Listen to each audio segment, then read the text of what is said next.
नदी के किनार पर बहुत बड़ा एगो राधा तुलसी माता के पेड़ रहेला। आ वही पेड़ के भीरी राधा तुलसी माता खड़ा होके या गंगा के देखेली। आ एने करी हनुमान उड़ तारन, आ सारा पृथ्वी के चक्कर लगाव तारन। अब त उड़ते उड़ते देख तारन कि वो तुलसी पेड़ के भीरी उ त राधा तुलसी माता खड़ा होके या गंगा देख तारी। अब पीछे के भरे आवेलन, आ तुलसी माता के अपना हथेली पर लेके उड़ जालन आकाश में। अब त माँ तुलसी कहेली का कि देखा हनुमान, हमरा त ऊंचाई से बहुत डर लगेला, हमरा के तू नीचे उतार। हनुमान कहेलन का कि हमरा रहते हुए माता के डर काहे लागी। हनुमान कहतारन का कि राधा तुलसी माता, तू तो हमेशा आंगना में बैठल रहेलू, तू तो कहीं घूरे ना जालू। अब तो ऊ कहतारी का कि हनुमान, हम घूरे जाएम तो कैसे जाएम, हम कहाँ घूरे हम जाएम, हमरा के तो कोई घुरावे वाला नहीं खे। अब हनुमान कहतारन का कि माता हम बानी ना, आज चलो हम तहरा के सारा पृथ्वी के चक्कर लगावतानी। घूरते घूरते देखा तारन का कि एगो राजा के घर में बहुत बड़ा भोज बा। आ 56 भोज बना के या भंडार में राखल बाटे। त हनुमान के वही भंडार में जाके नजर पड़ जाला। अब कहेलन का कि राधा तुलसी माता, हमरा तो बहुत जोर से भूख लाग गइल बाटे। अब तो उनका के लेके उतरेलन, आ उतर के आ जाके वही भंडार में ढुक जालन। ढूक के 56 भोज खाए लागेलन। अब त खात खात सारा भंडार शेष हो गईल।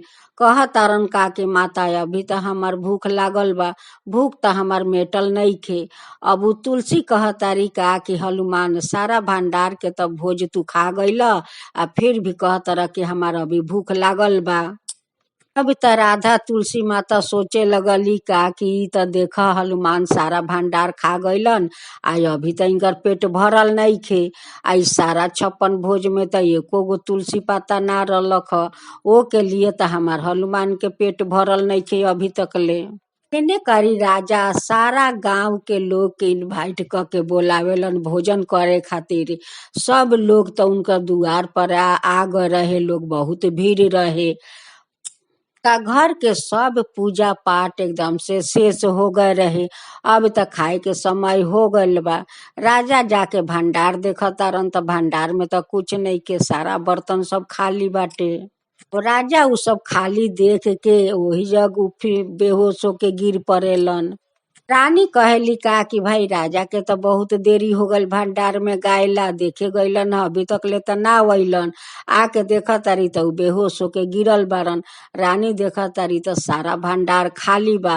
अब त रानी वही जगह बैठ के लगली हको बिको रोवे, माथा पीटे कि अब हम लोग के इज्जत कैसे रही। अतना सारा लोग हमरा दुआर पर आ गइल बाटे लोग। अब ये लोग के हम लोग कैसे इज्जत राखी, कहाँ से हम लोग भोजन खियाई। लोग के भोजन ना कराएम तो हम लोग के तो मान सम्मान ना रही। रानी अपना राजा के छाती पर माथा ध के अब बहुत चिंता करतारी कि अब हम लोग का करी। हम लोग तो ठहरनी राजा, आ यातना लोग के इनवाइट करके हम लोग बोलौले बानी, हम लोग के का होई। अब हम लोग के अब इज्जत ना रही। माँ ना माँ तुलसी सब देखताटे लोग के, बाकी रू लोग तो हनुमान के माँ तुलसी के नहीं खेलो देखत। तो राधा तुलसी माता के वो राजा रानी के दुख देख के अब तो माँ तुलसी देखे नहीं खी सकते कि भाई देखा ई लोग अतना आज दुख में पड़ल बाटे लोग।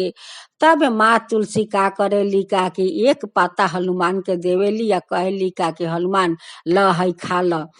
पाता खा के तो हनुमान लगलन ढेकारे, कहतारन का कि माता अभी तो हमार पेट भरल है। राधा तुलसी माता उ हनुमान के कान पकड़ ले बार, या कह तरीका कि तू अपन तो पेट भर ले ल, आ दुआर पर जे इतना लोग आयल बा ये भोजन करे खातिर, ओ लोग के का होई कि चला ई भंडार के भर। अब तो हनुमान सारा भंडार भर देवेलन। आ वही 56 भोज में माँ तुलसी आपन एक एक पाता डाल देवेली। जब उनकर पत्नी देखेली राजा के माथा उठा के, तो देखा तारी कि सारा भंडार भरल बा, 56 भोज भरल बा। अब तो कह तारी का कि स्वामी उठी उठी देखी, हम लोग के तक भंडार में चमत्कार हो गईल, देखी सारा भंडार भर गईल बाटे। आ सब 56 भोज में एक एक 12 माँ तुलसी के पाता बाटे। वही पाता देख के रानी के याद पड़ जाला कि हम लोग तो 56 भोज में एको गो तुलसी पाता ना देले रही, वही खातिर शायद आज ई हालत हम लोग के भइल बाटे। अब त राजा वो सारा लोग के भोजन पेट भर के करावल न करा के आ सब लोग चल गईल, बाकी उनकर भंडार खाली ना भइल। अब तो कहता लोग का कि भाई इतना लोग खैलक फिर भी हमर भंडार खाली ना भइल, ओ जैसे के तैसे हमर 56 भोज रह गईल, भंडार भरल रह गईल। राजा रानी कहता लोग का कि हम लोग के तो कोई मालूम नहीं खे कि कौन देवी देवता आए रलक हलो कि हम लोग के इतना भंडार भर देलक लोग कि हम लोग भंडार के शेष करे ना सकनी, आ ना 56 भोज कोई खा के शेष करे सकल। तब कोई खा खा के अपना घरे चल जाला, आ राजा रानी रात के सुत जाला लोग खा पी के। वही सुतला रात में माँ तुलसी आवेली, सपना में कहेली का कि रानी तू जे 56 भोज तो भंडार में रखलू ह, अतना 12 भोज करावत तारू, बाकी 56 भोज में तो तू एगो तुलसी पाता ना लगौलू ह। आ देखा आज ना लगावला के कारण आज तोहर लोग के का भइल ह कि तोहार भाग कतना अच्छा बा रानी, बहुत अच्छा बा भाग कि आज हमर हनुमान हमरा के लेके आ सारा पृथ्वी के चक्कर लगावत रहलन ह। लगावते लगावते हनुमान के तो भूख लाग गईल ह, देखा तरन का के भंडार में 56 भोज बना के रखल बा, उतर के तो हमर हनुमान आके सारा भोज खा गईलन ह। बाकी राज तुलसी पत्ता लगावर रही तो तोहार भोज शायद शेष ना होइते। वही एक तुलसी पाता के कारण आज हनुमान तो हमार खा लेलन, किंतु हनुमान के हमार पेट ना भरल। कि रानी तू लो तो जान तारू कि तुलसी पाता हमार हनुमान के पियो प्रसाद बाटे।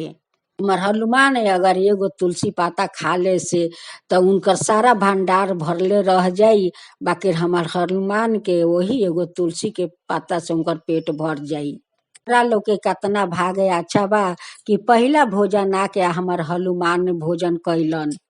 त रानी वो तुलसी माता से माफी मांगतारी कि माता हमरा के माफ कर दे में, हमरा से तो बहुत बड़ा भूल हो गई कि हम भोज में एक तुलसी के पाता हम ना डलनी माता, हम कैसे बेखियाल हो गई नी माता कि हम एक तुलसी के पाता भोज में ना डलनी।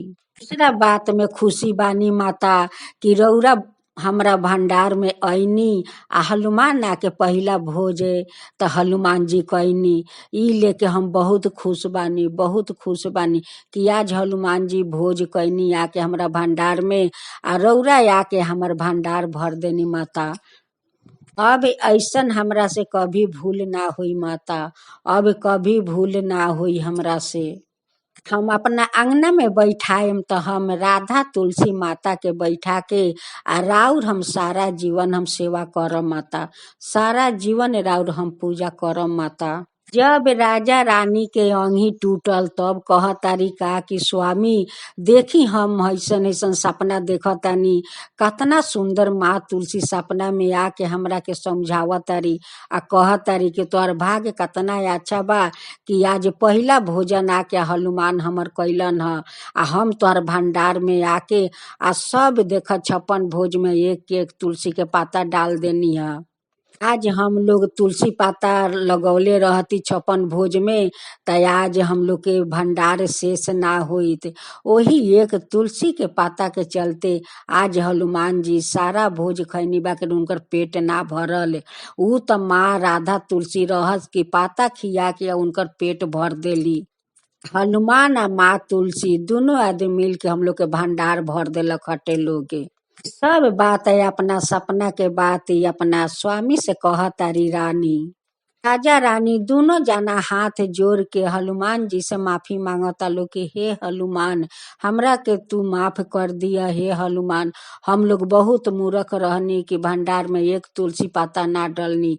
हे माँ तुलसी, हमरा के माफ कर दे माँ, माफ कर दे। हे अब ऐसन कभी भूल ना करम लोग।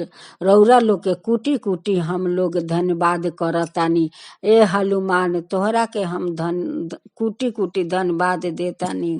इसे हमरा भंडार में आके भंडार खा के आ डबल भंडार भर देनी है हनुमान जी। आ हे माँ तुलसी, रौरा आके हमरा घर में आ वो भंडार में एक एक तुलसी पाता डाल देनी। वैसे सब कोई के भंडार में जाई आ वैसे ही भंडार भर दी है हनुमान जी। हे माँ तुलसी, अपना हाथ से एक एक पाता वो 56 भोज में डाल दे। हे माता, कि कोई गरीब के दुआर से एगो आदमी ना जाए, उनकर मान सम्मान रह जाए। माता, सब के ऊपर ऐसा ही कृपा करम। हे तुलसी माता, हे हनुमान जी, वैसा ही सब के ऊपर कृपा करम। जय हनुमान, जय हनुमान, जय माँ तुलसी, जय माँ तुलसी। गोस्वामी स्त्री रहे लोगे, उनकर कोई संतान ना रहे। उनकर 50 साल शादी के हो गए बकरो लोग के कोई संतान ना भइलन। आ उनकर पति श्री राम जी के भक्त रह से अपना घर में श्री राम जी के एगो फोटो लगा के आ रोज श्रद्धा भक्ति से पूजा करस। आ मिश्री मेवा के रोज भोग लगावस। आ रोज श्री राम से एक बात कहस कि हे श्री राम, रौरा तो सबके दाता बानी, पिता बानी, आ सब पर अपन कृपा करीला, आ सब के मन चाह फल दिहिला। आ हम लोग तो कोई फल नहीं के होकत। हे श्री राम जी, महीना में एक दिन दोनों पति पत्नी जाला लो श्री राम जी के मंदिर में उनकर दर्शन करे खातिर। तीरू में जाके यह बात कहेला लोग कि रौरा तो जगत पिता बानी, सबके मन चाह फल दिहिला। आ हम लोग के तो फल होत नहीं खे। 50 साल तो हो गए, अभी तक ले तो कोई संतान नहीं खे। अगर संतान ना होयन तो हमारा घर में दीप के जलाई। हे प्रभु जी, हमारा घर में दीप जलावे वाला तो कोई नहीं खे। हमार घर का ऐसा ही रौरा अंधेरा रखम। एक दिन दोनों पति पत्नी गए श्री राम जी के मंदिर में दर्शन करे। आ कहता लोग का कि हमार श्री राम जी की तो यही जगह घाट बाटे, वही घाट से हम लोग एक बोतल पानी भर लेतानी आ ले जाके घरे हम लोग दोनों आदमी उहे चनामृत समझ के हम लोग रोज हम लोग खाए। समझ के आ बोतल में पानी लिया आवता लोग कि यह पानी हम लोग के चनामृत होई आ रोज हम लोग दोनों आदमी खाइल जाई। जब दोनों पति पत्नी ओने से आवताटे लोगे तो श्री राम जी गेरुआ वस्त्र पहनले बानी आ बहुत सारा कंठी माला पहन के आ साधु बाबा साज के एगो गाछ के भीरी बैठल बानी। अब तो कहतनी का कि ए माता, देखा हमरा तो बहुत जोर से पियास लागल बाटे, हमरा के थोड़ा पानी तू पिया द। बेकत कहेला लोग का कि बाबा देखे ई पानी तो हम श्री राम जी के घाट के पानी ले आयल बानी, ले जाता नी का कि यह पानी हम लोग चनामृत समझ के आ हम लोग दोनों पति पत्नी रोज खाए। तो बहुरूपिया राम जी कहता नी का कि हमरा तो बहुत जोर से पियास लागल बा। अब दोनों बेकत कहता लोग का कि जाक हम लोग दूसरा दिन आवल जाई तो बोतल में पानी ले चलल जाई। आज तई बाबा पियासल बारन, इनकर तो पियास आगे बुझावे के लगी, पहले चले के हम लोग पियासा के पियास बुझा दिया। अब तो एको बोतल पानी बाबा खा जाइला। दोनों पति पत्नी खाली बोतल लेके अपना घरे जाला लोग आ जाके एगो टेबल पर रख देवे लिया, रख के बाहर में बैठेली। थोड़ा देरी के बाद जाके देखा तारी तो बोतल में पानी भरल बा आ वही पानी में श्री राम जी के चेहरा लौकताटे। अब तो कह तारी का कि स्वामी हेने आई देखी, ये तो चमत्कार हो गए। बोतल के पानी तो बाबा खा गईनी आ बोतल तो हम लोग के भरल बा पानी से, आ यही पानी में श्री राम जी अपन दर्शन देखावतनी। तो उनकर पति कहेलन का कि देखा धर्म पत्नी, ये तो चमत्कार हो गए। आ देखा या जे पानी में श्री राम जी तोहरा के दर्शन देखावतानी। जरूर प्रभु जी कोनो इशारा देखावतानी। तो दोनों पति पत्नी कहता लोग का कि हे श्री राम, राउर तो कृपा बाटे, महिमा या पारे, रौरा तो देखी उहाँ बाबा के भेष में रौरा दर्शन देनी, आज हमर बोतल के पानी में रौरा दर्शन देखौनी। रौरा देखी बाबा साज के रौरा पानी पियनी, आज बोतल में पानी भर के रौरा वही बोतल में चलैनी हमरा घर में, हमरा आज पत्नी के रौरा दर्शन देखौनी।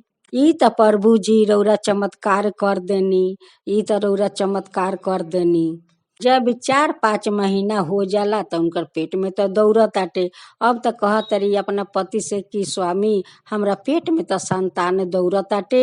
अब तो ये बात सुन के लोग दोनों पति पत्नी बहुत खुश हो गए लोग कि देखा ई तो श्री राम जी चमत्कार कर देनी, खुद वही पानी में आ गईनी या दर्शन देखौनी, उहे पानी हम लोग चनामृत समझ के पियनी। आज देखा श्री राम जी हम लोग के संतान दे देनी। श्री राम जी के दर्शन पाके तो हम लोग बहुत धन हो गईनी, बहुत बहुत धन हो गईनी हम लोग। जब 9 महीना बीत जाला तो उनकर खूब सुंदर 2 संतान के जन्म देवेली। अब तो अपना दोनों संतान के नाम रखेली रोहन आ भरत थे। बच्चा पेटे में रहे लोग तब ने मन्नत कैले रहस कि अगर हमार होइहन तो हम श्री राम जी के मंदिर भिरी जाके बहुत सारा धाम धूम से पूजा करम, हम अपना बच्चा लोग के 1 साल के बाद वही जग जाके माथे मुरन करम।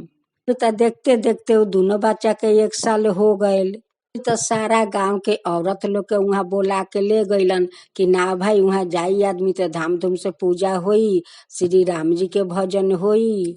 दोनों पति पत्नी कहता लोग का कि देखा तू लोग पहले जाके श्री राम जी के घाट से कलश में पानी लिया वो लोग, आगे हम लोग अपना श्री राम जी के स्नान करवाएम, तब जाके हम लोग पूजा पाठ करम, भोग लगाएम। तब तो लोग 4-5 सखी लोग मिल के जाता लोग कलश में पानी भरे वही श्री राम जी के घाट पर।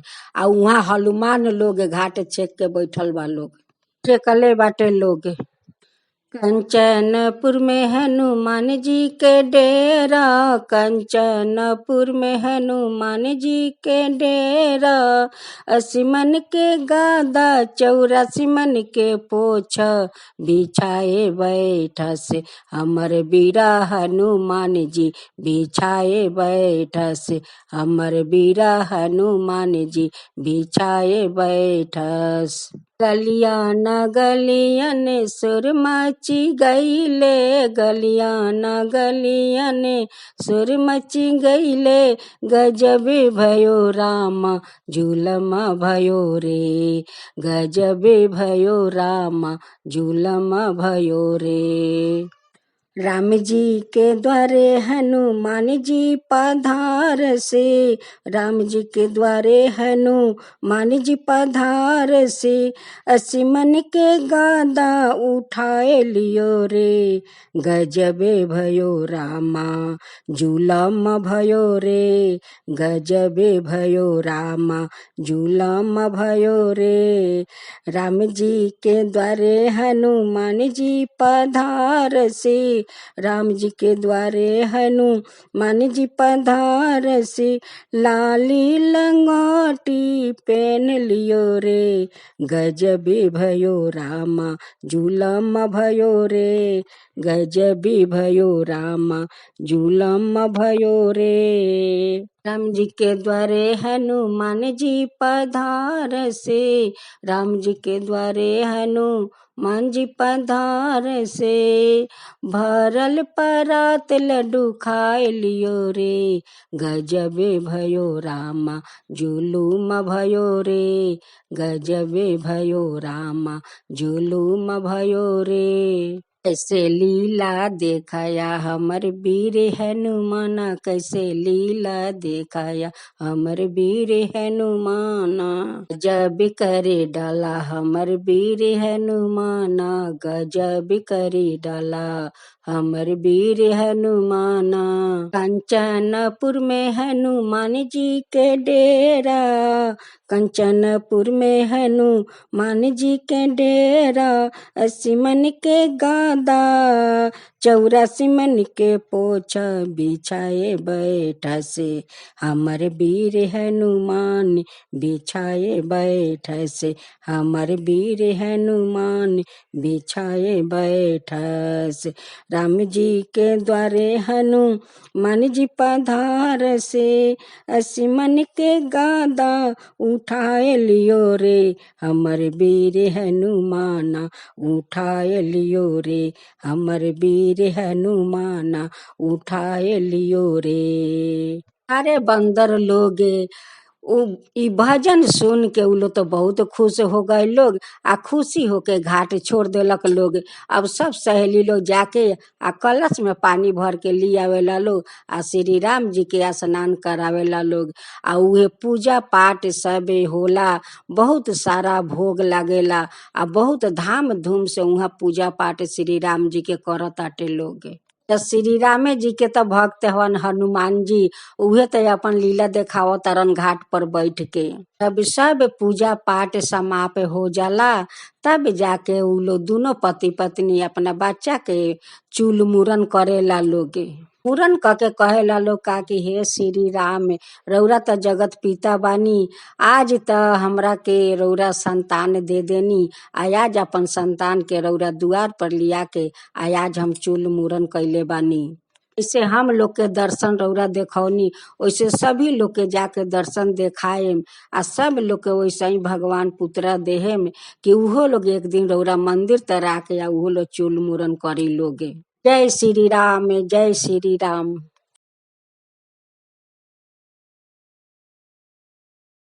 श्री राम जी के नित्य नियम कथा सुनावे जातानी। प्रेम से बोली लोग रामचंद्र भगवान की जय। ये नित्य नियम में कहानी माँ सीता अपना श्री राम जी के सुनावत रही, आऊ बहुत प्रेम से सुनत रही। एक दिन श्री राम जी कोई काम खातिर बाहर में जात रही। अब माँ सीता कहतानी कि स्वामी रौरा बाहर में चल जाए तो हमार 12 साल के नित्य नियम हम कहानी हम अपन केकरा के सुनाए। बात सुन के श्री राम जी बहुत सोच में पड़ जाइला।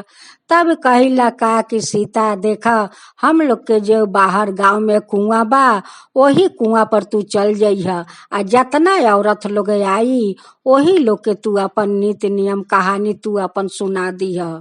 अब तो श्री राम जी बाहर चल जाइला, आ माँ सीता वही कुआं पर आके बैठ जाइला। वैसा ही एगो औरत आवेली तो कहिला का कि हे बहिन हमार नित्य नियम हमर कहानी तू सुन ल।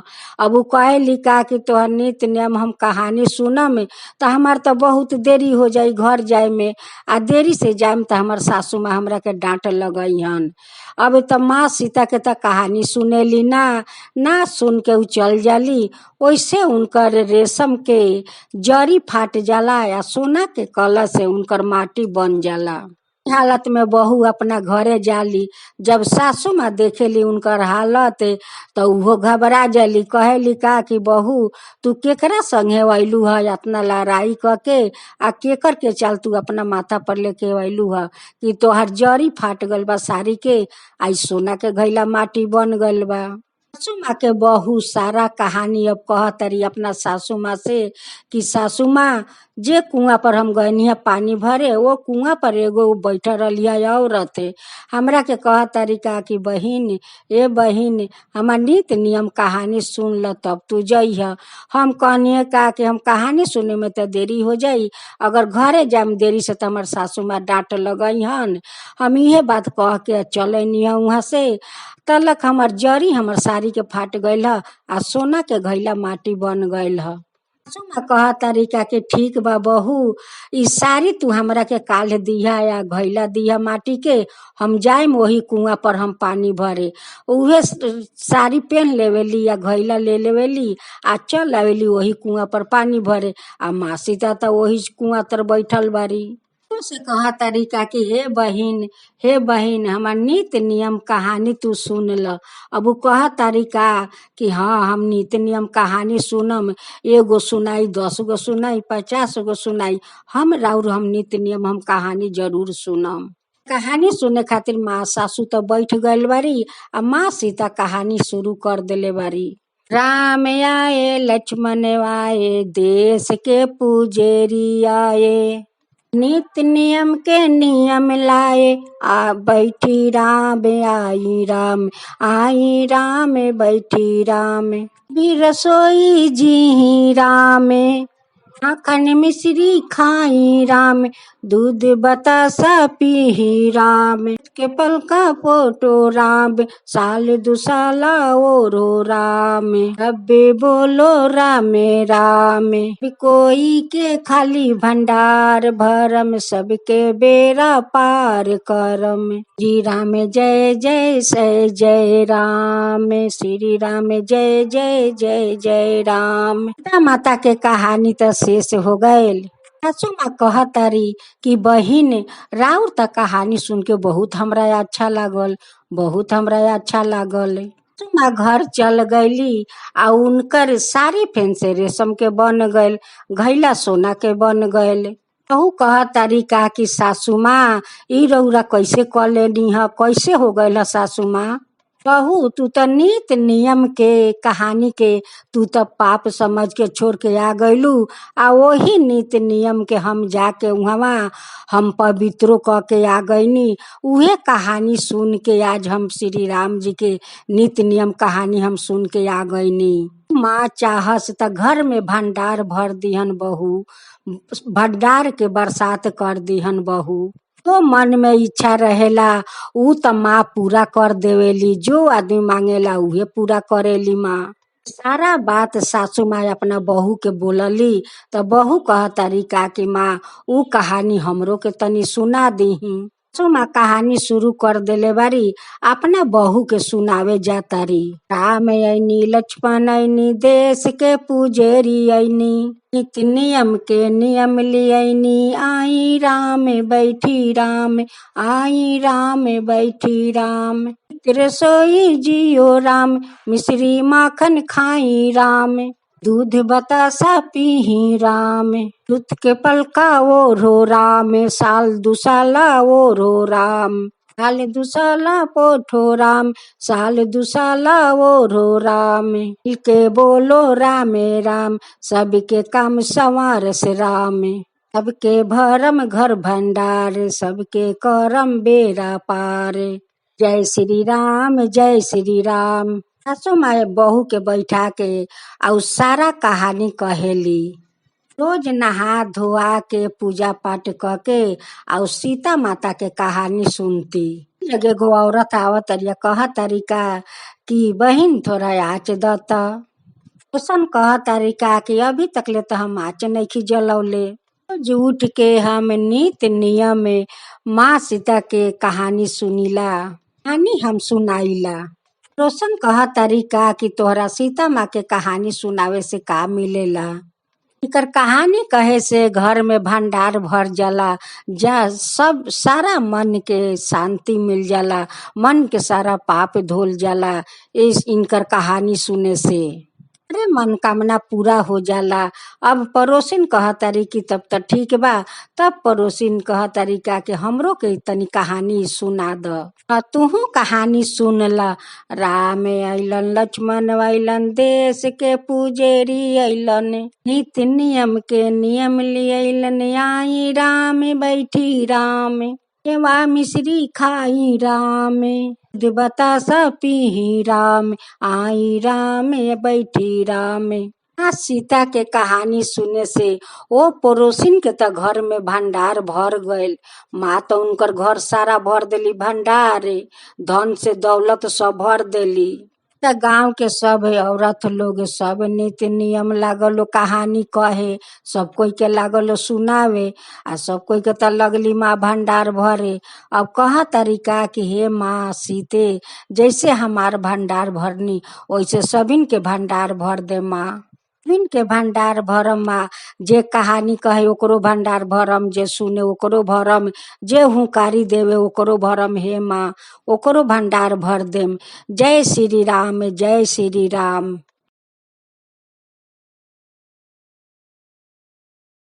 वन में कुटिया रहेला, कुटिया में बूढ़ी माई रहेली, उनका नाम सबरी रहेला। वो रोज बूढ़ी माई राम रसायन कथा अपने कहेली, अपने सुनेली। वहाँ कोई न रहेला कि वो अपन कथा सुनावस केकरो के।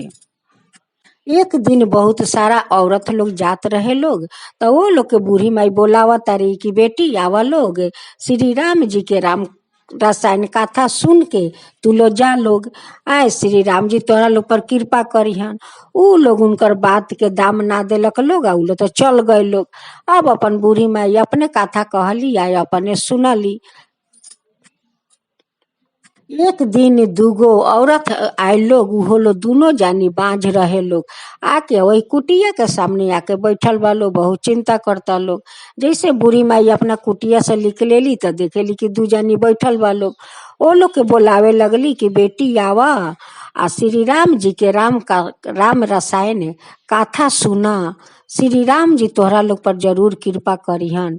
ई बात सुन के उ लोग बूढ़ी माई के पास जाला लोग, और अपन सारा दुख बूढ़ी माई के बोले ला लोग। तो बूढ़ी माई कहली का कि देखा बेटी, श्री राम जी के राम रसायन अगर तू कथा श्रद्धा से सुना तो जरूर श्री राम जी तोहरा पर कृपा करिहन। अब तो बैठ के वहाँ लागल लोग कथा सुने। अब तो बूढ़ी माई लगली कथा सुनावे। सीताराम सिकौती में बाल बच्चा पौती में, सीताराम लगई है बेड़ा पार हो, सीताराम में हरि के हजार नाम, लखी जी के लाख नाम, जब भजो तो सीताराम, जब भजो तो सीताराम, हनुमान जी के बिना श्री राम जी नहीं, श्री राम जी के बिना हनुमान जी नहीं, मिल कर बोलो श्री राम जी की जय, श्री राम जी की जय। अब तो उ बाजी नहीं कथा सुने खातिर उ लोग रोज आवे लोग कुटिया में, रोज आवे लोग। आवते आवते वो लोग के 7-8 दिन हो गए। तेकरा बाद में दोनों बाजिन उ लोग प्रेग्नेंट बन गए लोग, दोनों बाजिन प्रेग्नेंट हो गए लोग। अब तो लोग बहुत खुशी हो गए लोग कि देखा हम लोग कुटिया में गए नी, आज बूढ़ी माई हम लोग के श्री राम जी के राम रसायन कथा सुनौली। आ देखा उनकर कथा सुन के आज श्री राम जी हम लोग पर कतना कृपा कर देनी कि हम लोग के आज बाजिन के नाम छोड़ा देनी। वही लोग के पड़ोस में दूगो औरत बहुत गरीब रहेला लोग, रोज वन से लकड़ी बीन के लिए आवेला लोग, आ बाजार में बेचेला लोग। वही से वो लोग के संसार चले। अब तो दोनों औरत देखलक लोग कि भाई इतना दिन के बाद ये दोनों बाझिन लोग के बेटा भइल बा। अब आके पूछेला लोग कि बहिन तोहरा लोग के ई कैसे चमत्कार भइल हटे, देखा तोहरा लोग के तो बाज रहलू ह, आ तोहरा लोग के बाझिन के नाम में छूट गइल, ई चमत्कार कैसे भइल ह। तब उ लोग कहेला लोग कि एगो वन में बूढ़ी माई रहेली, उहे रोज राम रसायन कथा सुनावेली। तो हम लोग के तो मालूम नहीं थे कि वहाँ राम रसायन वो बूढ़ी माई कथा कहेली। हम लोग जाके या उनकर कुटिया के सामने बैठा रहनी। हाँ, तभी बूढ़ी माई बोला के हम लोग के राम रसायन कथा सुनौली ह। अब तक कथा सुन के वहाँ से आवे के मन नहीं खे करत। अब उहे कथा के चलते हम लोग रोज जाइला कथा सुने, रोज जाइला। आज राम रसायन कथा सुनते सुनते आज श्री राम जी हम लोग के ऊपर कृपा कर देनी, आ दू गो दोनों आदमी के बेटा दे देनी। अब वो औरत लोग माथ पर लकड़ी लेके आवेला लोग, आ वही कुटिया के सामने खड़ा रहेला लोग। अब बूढ़ी माई जब अपना कुटिया से निकलेली तो कहेली का कि बेटी वहाँ काहे खड़ा बारू, यहाँ आवा, आ हमर श्री राम जी के राम रसायन कथा सुना, श्री राम जी जरूर तोहरा लोग पर कृपा करी हन। अब वो लकड़ी राख के आ जाके हुए श्री राम जी के कथा सुने ला लोग, आ कथा सुन के वही राम रसायन में डूब जाला लोग कि हमर संसार में कोई दुख बाटे, सारा दुख भूल जाला लोग। आ राम रसायन पूरा कथा सुने ला लोग, तब कथा शेष हो जाला, तब अपना घर में जाला लोग। अपना पति से बच्चा लोग से कहेला कि बूढ़ी माई इतना सुंदर राम रसायन कथा कहतारी कि खाली सुने के मन करता, वहां से तो आवे के मने नहीं करत। वो दोनों औरत है, गरीब औरत लोग अतना राम राम रास में डूब गए लोग, अतना राम के रस में डूब गए लोग कि वो लोग पर श्री राम जी आपन कृपा कर देनी, सारा दुख दूर कर देनी। अब तो वो लोग के लकड़ी बेचल बंद हो गए, वो लोग अच्छा खाए पिए लागल, लोग अच्छा पहने ओढ़े लागल लोग। अब तो गांव के लोग कहे लागल कि भाई देखा वो बाजिन के दोनों चमत्कार हो गए, यहू दोनों गरीब सके चमत्कार हो गए कि ये लोग के कौन ऐसा भगवान चमत्कार करत तारन। त आके पूछे ला लोग कि तोहरा लोग के ये सब कैसे होता। तब वो लोग कहे ला लोग का कि वो कुटिया में एगो बुढ़िया माई रहेली, श्री राम जी के रोज राम रसायन कथा सुनावेली। उहे कथा सुन सुन के हम लोग के आज श्री राम जी हम लोग पर इतना कृपा कैले बानी। अब तो सारा मोहल्ला के लोग आवे लागल उहे कथा सुने खातिर, आ सारा लोग कथा सुने लागल। जब कथा सुने लागल उहे कथा सब के जबान पर जाके बैठ जाला, सब लोग उहे कथा कहेला लोग, उहे कथा कहेला लोग। एक दिन हनुमान जी राम लक्ष्मण के अपना हथेली पर लेकर कहीं जात रही, तो देखा तनी कि एगो खेत में बहुत सारा लोग बा, और सब राम रसायन कथा कहताटे लोग। तब हनुमान जी कहिला कि भगवान कुछ सुनतानी। तब श्री राम कहेलन कि हाँ हनुमान हम तो सुनतानी कि तो हमरे नाम जपता लोग, तोहार नाम जपताटे लोग कि ई सब कैसे चमत्कार होताटे। तब श्री राम जी कहिला हनुमान जी के कि हनुमान जी ई जे बन लौकता ये बन के बीच से चला। अब वहां से आवत तारन हनुमान जी लोग के दोनों जना के हथेली पर लेके, तो देखा तारन कि वही वन में कुटिया बा, कुटिया में तो बहुत सारा भीड़ बाटे, बहुते सारा भीड़ बा। अब त राम लक्ष्मण हनुमान भेष बदल के उहो लोग कुटिया में आवेला लोग। अब तो सबरी माई वो लोग के सारा दुनिया लोग के कथा सुनावतारी। सीताराम सिकौती में बाल बच्चा पौती में, सीताराम लगई है बेड़ा पार हो, सीताराम हरि के हजार नाम, लखी जी के लाख नाम, सीताराम लगई है बेड़ा पार हो सीताराम में। हनुमान जी के बिना श्री राम जी नहीं, श्री राम जी के बिना हनुमान जी नहीं। मिल कर बोलो श्री राम जी की जय, श्री राम जी की जय। अब सबरी बुरी कहेली का कि हे भगवान ओही पर रोक जाई, ओही पर रोकी। देखी ये रास्ता से लेके हमार दरवाजा तक बहुत सारा कंकर बा, और और तो पाव बहुत नरम बा कि हमरा के फूल बिछावे दी, तब रौरा फूल के ऊपर से कुटिया में आई। अब तो सबरी माई लागेली फूल बिछावे, फूल बिछा देवेली। तब कहिला कि हे भगवान अब हमरा कुटिया में आई। जब तीनों आदमी कुटिया में जाला लो, तीनों आदमी के पाँव पखारेली, अपना अचरा से पोछेली। तब श्री राम जी कहिला कि सबरी कोई खाए के भोजन नहीं खे। तब कहली कि हाँ भगवान बाना भोजन बाटे। अब फल काट के रखले रहेली अपना खाए खातिर, उहे फल 3 गो प्लेट में सजा के तीनों आदमी के सामने में ली आवेली। अब तो श्री राम जी कहिला का कि सबरी तू अपना हाथ से आज हमरा के भोजन करावा। अब तो भोजन करावा तरिया श्री राम जी तो बहुत सबरी के हाथ के खाना के आनंद लेतानी, बहुत ही आनंद लेतानी। अब वो आनंद देख के हनुमान जी कहिला कि सबरी माई अपना हाथ से हमरो के भोजन तू करावा कि हमू थोड़ा तोहर हाथ के आनंद लेही। अब तो हनुमान जी के खियावे लागेली, अब तो हनुमानो जी आनंद लेवे लागेलन। तब लक्ष्मण के कहली का कि लक्ष्मण हम तोहरा के खिया दी, तो कहलन कि ना हम अपना हाथे खा ले हम। जब तीनों जाना भोजन क लेवेला लोग, त एक वन में से एगो बर के पेड़ उखाड़ के आ श्री राम जी लगा दिला। त कहेली सबरी बाई कि भगवान ई काहे पेड़ लगावतानी। त कहेलन का कि सबरी देखा ई पेड़ में जे श्रद्धा भक्ति से तीन फेरा अभय 7 फेरा धागा बानी ओकर जरूर सबूर फल मिली। कि आज से ई सावित्री नाम से धाम जानल जाई। कि ई बट के पेड़ सावित्री के नाम से जानल जाई। आ जे श्रद्धा भक्ति से सावित्री पूजा करी आ श्रद्धा से 7 फेरा भाई 3 फेरा धागा बांधी ओकर मनोकामना जरूर पूरा होई। आ जे श्रद्धा भक्ति से सावित्री पूजा करी ओ सादा सुहागिन रही। आज से ई सावित्री धाम बोली। जे कुटिया में उ लोग बैठ के फल भोजन कैलक लोग उ बन गए राम धाम अयोध्या। कि उनका के राम धाम अयोध्या के नाम से जानल गए। आ लोग वहाँ सावित्री नाम से पूजा करे आ यहाँ राम धाम के नाम से पूजा होखे लागल। जय श्री राम जी, जय श्री राम जी।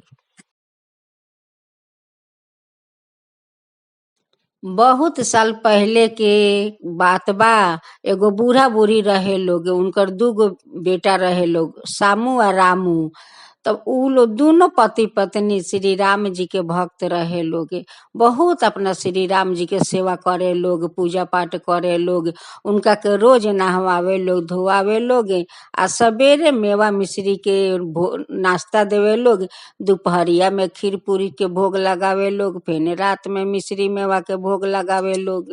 जब मंदिर के पूजा शेष हो जाए तो जाके उनकर घर में काम करे के लागे। अब कहता रिका कि सामू के बाबूजी अपना बेटा के शादी करवा दी कि घर में पतोह आ जइहन तो उ अपन घर संभरियन आ हम अपन श्री राम जी के हम अपन सेवा करम। पति कहलन का कि ठीक बा, अगर देखा में के घर में दोनों लड़की मिल गए तो दोनों बेटा लोग के शादी करवाएम। आ एगो मिल गई तो एगो बेटा के शादी करवाएम। हम काल ही जातनी हम लड़की खोजे। जाते जाते एगो घर में देखेलन का कि 2 गो लड़की बाटे लोग। अब वही जब उनकर माया बाबूजी बैठल रहेला लोग आ कहेलन का कि दोनों लड़की राउर ह लोग। अब कहेला लोग का कि हाँ ई तो दोनों लड़की हमारे ह लोग। तब अब कहतारन का कि अपना दोनों लड़की के शादी करम। अब वो कहेला लोग का कि हमू तो लड़किया खोजता नहीं कि हम अपना बेटी लोग के शादी देम। अब वो कहतारन का कि हमार 2 गो बेटा बा लोग, अगर दोनों लड़की के रउरा चाहे तो हमरा बेटा के संगे दोनों के शादी कर सकतानी। तो सामा के बाबूजी वहीं से एक बारे बात विचार करके आ जालन, पका पुकी करके आ जालन। आके अपना पत्नी से कहलन का कि एके घर में 2 लड़की बा लोग आ बहुत संस्कारी बा लोग। आ हमरा तो पसंद पड़ल, हम बातचीत करके आ गइल बानी। बेटी के माँ बाप आके आ बेटा के घर देख जाला लोग। बेटा के तो घर सुंदर रहेला, उ तो श्री रामे जी के भक्त बा लो तो लोग के घर दुआर तो सुंदर होइबे करी। लोग के घर दुआर बहुत पसंद हो जाला। कहेला लोग का कि यहाँ बेटी हमारा के राजरानी बन के रही लोग। तो सामा के घर से बारात निकलल, बहुत धाम धूम से बारात निकलल। वहाँ जाके बहुत विधि विधान से शादी बियाह भइल। आ विदाई करके अपन पतोह अपना घर में ले आए लोग। फिर के पहर सास ससुर उठ के आ श्री राम जी के सेवा में लाग जाए लोग, नहवावे लो धोआवे लोग। आ देह हाथ बनिया से पोछ पाछ के आ मिश्री मेवा के भोग लगावे लोग। आ एने करी दोनों बहू लोग पूरी या खीर रोज बना देवे लोग। आ रोज दोपहरिया में का करस के श्री राम जी के पूरी या खीर के भोग लगावस आ थोड़ा हारी में राखस कि हम अपना दोनों बहू लोग के देह। उ आके हनुमान जी खा के चल जासे। बाकी बूढ़ी माँ के तो पता ना रहे कि हनुमान जी आके उ खीर खा के चल जाता रहन। ऐसे ही रोज बहू लोग श्री राम जी खातिर खीर पूरी बना देवे लोग, तुलसी पाता उता सब डाल देवे लोग। आ श्री राम जी के उनकर सास ससुर भोग लगावे लोग। आ जो खीर राखस हारी में उ आके हनुमान रोज खा के चल जास। श्री राम जी तो देखता निका की तो हनुमान जी रोजा के हारी के खीर खा के चल जाता रहन। एक दिन सासू माँ अपना दोनों बहू से कहतारी कि देखा बहू हम तो श्री राम जी के भोग लगा दिला आ थोड़ा खीर राखीला कि तोहरा लोग के हम देहेम। परे जाके देखिला तहारी में एको फोटा खीर नहीं खे। अब तो बहू लोग समझ गए लोग, कहता लोग का कि माँ रौरा तो हनुमान जी के दिहिला ना, रौरा जानत नहीं खी कि हनुमान श्री राम जी के बेटो होलन आ भक्तो बारन, बहुत उनका के मानेलन। हो सकता हुए हनुमान जी आके खा जात होकम खीर। बुढ़ी माँ कहतारी का कि बेटी तो पता नइखे कि हनुमान जी खातानी ना के खाता। अब उ कहता लोग का कि माँ हनुमाने जी आके खा जातानी।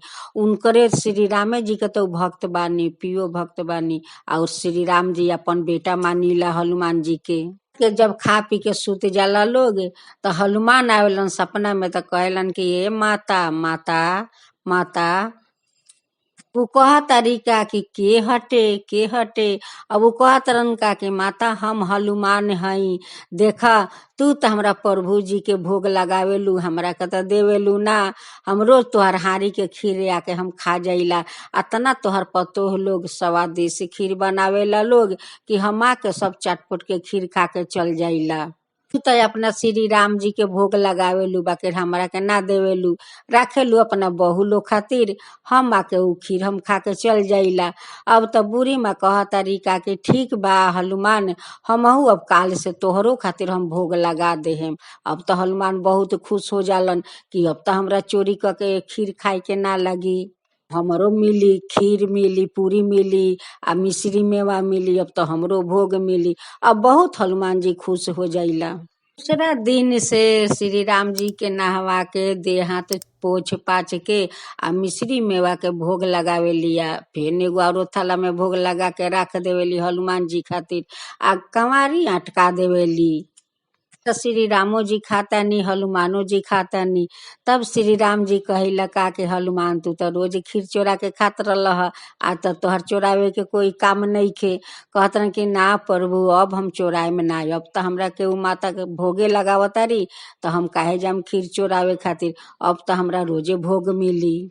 एक दिन श्री राम जी उनकर सपना में जाइला, तो कहिला का कि माता ये आगे तो एगो थाला में भोग लगावत रहलू है, अभी तो दूगो थाला में भोग लागता, एगो भोग केकरा खातिर लगावता रू।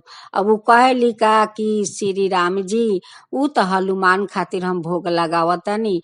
हनुमान जी हमरा सपना में आके कहतारन का कि प्रभु जी के तो भोग लगावेलू माता, बाकी हमरा के तो भोग ना देवेलू, आ जो हारी में अपना बहू लोग के राखेलू खाए खातिर, उ आके हम खीर खा जाइला।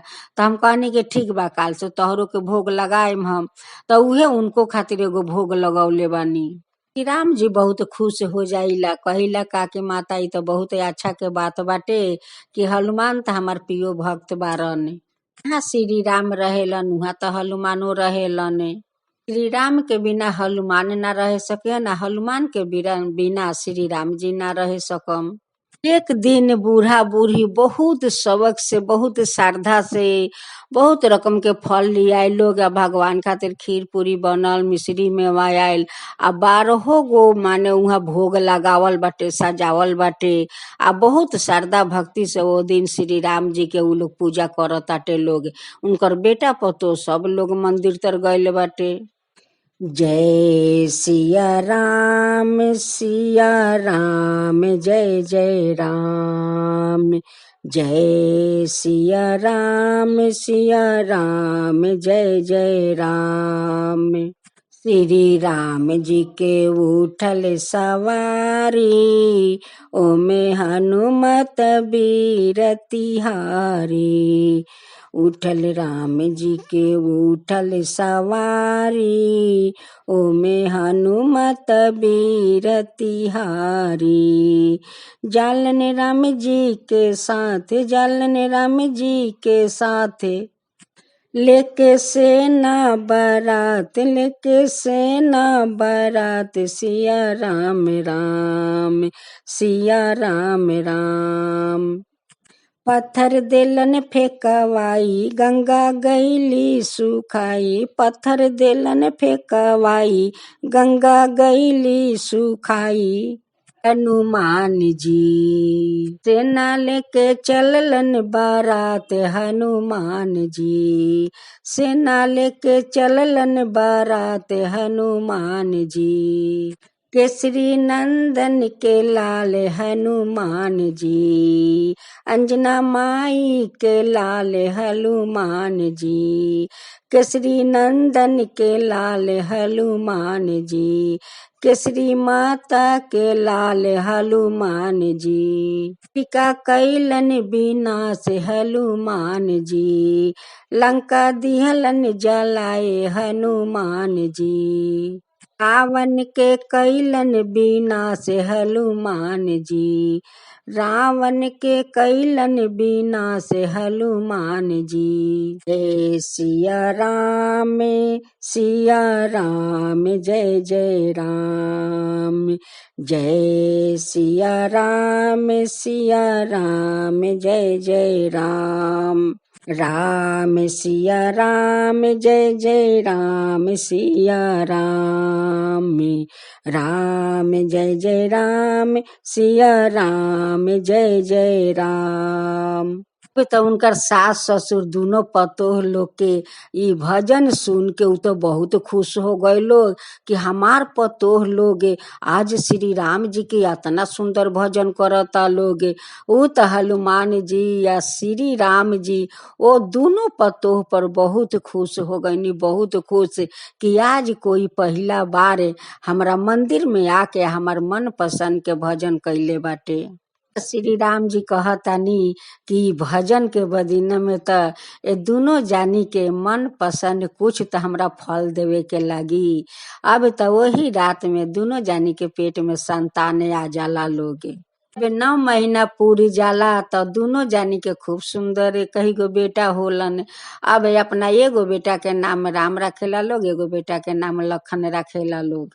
दोनों स्वामी स्त्री कहता लो श्री राम जी से कि हे श्री राम जी, अगर केकरो घर में रौरा पतोह दीही तो ऐसा ने पतोह दीही कि सब लोग के घर में जाए लोग आ वैसा ही अपना सास के सेवा करे लोग और और सेवा करे लोग। हे श्री राम जी, ऐसा ही सब कोई के घर में बेटा पतोह देहेम।